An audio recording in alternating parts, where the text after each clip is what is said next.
Don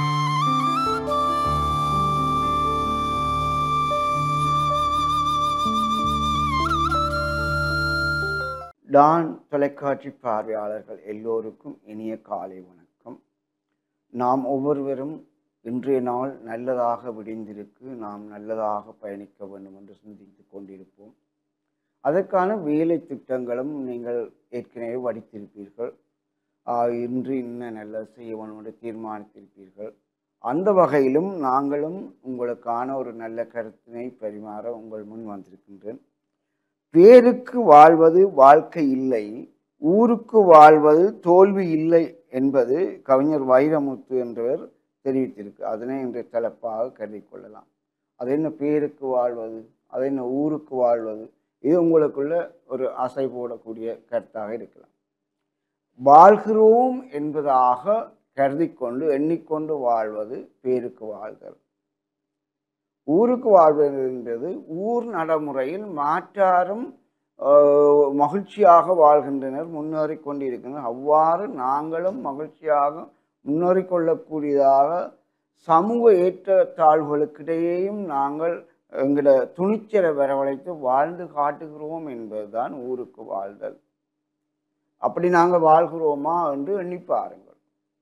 ஆகவே நான் சொல்ல வருவது என்னென்றால், தன்னல அல்லது சுயநல வாழ்க்கை உறவுகளை முறிக்க உதவும், பொதுநல வாழ்க்கை உறவுகளை வலுப்படுத்த உதவும் என்பதை விளக்க விரும்புகிறேன். இந்த விஷயத்தில் தன்னல சுயநல வாழ்க்கை என்பது, இங்கே பேருக்கு வாழ்கிறேன், நான் வாழ்கிறேன் என்று வாழ்கிறோம் என்றால் நீங்கள் உறவுகளை முறித்து கொள்ள வேண்டிய காலகட்டம் வரலாம். பொதுநல வாழ்வு என்பது பொதுமக்களோடு சேர்ந்து நாங்களும் ஒரு குடும்பமாக வாழுகிறோம் என்னும்போது உறவுகள் வலுப்படுத்த வாய்ப்பு இருக்கு. அந்த வகையில் பேருக்கு வாழ்தல் என்பது நாம் நமது வீட்டிற்குள்ளேயே நமது விருப்பப்படி வாழ்தல் ஆகும். அதாவது சுற்றம் சூழல் சமூகம் எதனையும் பொருட்படுத்தாமல் நாம் நமது குடும்பம் என்று வாழ்தல் ஆகும்.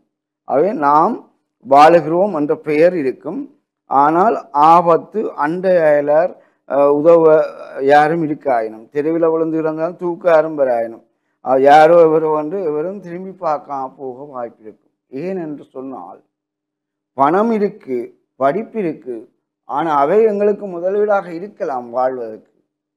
நாங்கள் எங்கே வாழ்கிறோம் என்ற துணியில் நாங்கள் வாழ்ந்து கொண்டு இருந்தாலும் உறவுகள் என்ற ஒன்றை அணைக்காத போது நாங்கள் உறவுகளுக்குள்ள சம்பந்தப்பட வாய்ப்பு ஏற்படாமல் இருக்கும். நான் அடிக்கடி நண்பர்களோட கதைக்கும்போது சொல்றது, சமூகம் எங்களில் தங்கி இல்லை, ஆனால் நாங்கள் எப்படியும் சமூகத்தில் தங்கியிருக்கோம்.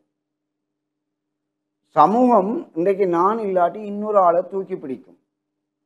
நான் இல்லாட்டி என்னோட சிறந்த படித்த ஒரு ஆளை சமூகத்துக்கு கண்ணுக்கு தெரிய வரும், ஏன்னா இன்னொரு ஆளை அறிமுகம் செய்வார். அது சமூகத்துக்கு நாங்கள் அவசியப்பட மாட்டோம். அவை நாங்கள் படித்தோம், பணம் இருக்கு, நாங்கள் எங்கிட்ட இஷ்டப்படி வாழ்வோம் என்பது அது பேருக்கு வாழ்வதாக இருந்தாலும் சமூகத்தை விட்டு நீ விலகி இருப்பதாகத்தான் தோன்றும். நாங்கள் மனதை சிந்திக்க வைக்கிறதுக்கு தான் இப்படியான எண்ணங்களை போடுகிறோம். மனதுக்கு சிந்திங்க. அவை நாங்கள் வாழ்தல் என்பது உறவுகளோடு சேர்ந்து வாழ்வதுதான் மகிழ்ச்சி. இப்போ நான் விழுந்தா தூக்கி விடுவது ஒருவர் இருக்கிறேன்னா நான் முன்கூட்டியே அவருக்கு கை கொடுத்து எப்படி இருக்கிறீங்க, நல்லா படிக்கிறீங்க, நல்ல வருமானம் பெறுறது, சந்தோஷமாக இருக்கிறீங்கன்னு விசாரிச்சிருப்போம். குசலம் விசாரிக்கிறவங்க ஊருக்கு கதைப்பாங்க. அவன் நன்மதியுமே நாங்கள் கதைச்சு கொள்வோம், விசாரிக்கவும். விசாரிக்க மறந்துட்டோம்னு சொன்னால் அவர்கள் எங்களோட பெற்றிருக்காது, எங்களை அறிமுகம் இல்லாமல் போயிடலாம். அவர்கள் எங்களை தூக்கி நிமித்தி ஆளாக்கி விடவும் பெற மாட்டார்.